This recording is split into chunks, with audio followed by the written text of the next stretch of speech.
ജില്ലയിൽ വലിയ ആവേശപൂർവ്വമാണ് ഈ ഉദ്ഘാടന പരിപാടിയെ കാണുന്നത്. കാരണം ദുരന്തബാധിതർ അവർ ഏറ്റവും ആഗ്രഹിച്ച വീടുകൾ അവർക്ക് ലഭിക്കുകയാണ്. കേരളത്തിലെ സർക്കാർ വളരെ കൃത്യമായി അത് പ്രഖ്യാപിച്ചിരുന്നു.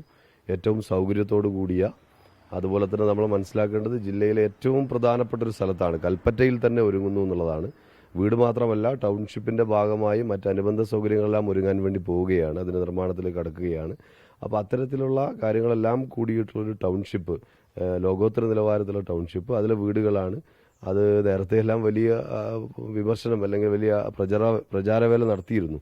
ഇത് വരാൻ വേണ്ടി പോകുന്നില്ല, വെറും വാക്കാണ് എന്നുള്ള കാര്യങ്ങൾ പറഞ്ഞിരുന്നു. പക്ഷേ ഇടതുപക്ഷ സർക്കാർ നമുക്കറിയാം പറഞ്ഞ വാക്കുകളെല്ലാം പാലിച്ചുകൊണ്ടാണ് മുന്നോട്ട് പോകുന്നത്. അതിന്റെ ഭാഗമായി തന്നെ ദുരന്തബാധിതരെ തുടക്കം മുതൽ ചേർത്ത് നിർത്തിയ ഇടതുപക്ഷ സർക്കാർ വീടുകൾ ആദ്യഘട്ടം കൈമാറുകയാണ്. അതുമായി ബന്ധപ്പെട്ടുകൊണ്ട് എല്ലാവരും വളരെ ആവേശത്തോടു കൂടി തന്നെ പരിപാടിയിൽ സംബന്ധിക്കും. ബഹുജനങ്ങളാകെ ആയിരക്കണക്കിന് ആളുകൾ പങ്കെടുക്കുന്ന പരിപാടിയായി മുഖ്യമന്ത്രി ഉദ്ഘാടനം ചെയ്യുന്ന ആദ്യഘട്ട വീടുകളുടെ കൈമാറ്റ പരിപാടി മാറും.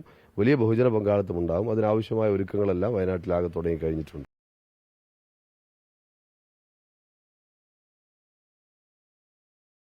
ലോകത്തെവിടെയായാലും ഏത് സമയത്തും 24 വാർത്തകളും ഓഗ്മെന്റഡ് റിയാലിറ്റി പാക്കേജുകളും എക്സ്പ്ലെയിനറുകളും വിശദമായി കാണാൻ ഞങ്ങളുടെ യൂട്യൂബ് ചാനൽ നിങ്ങൾക്ക് സബ്സ്ക്രൈബ് ചെയ്യാം.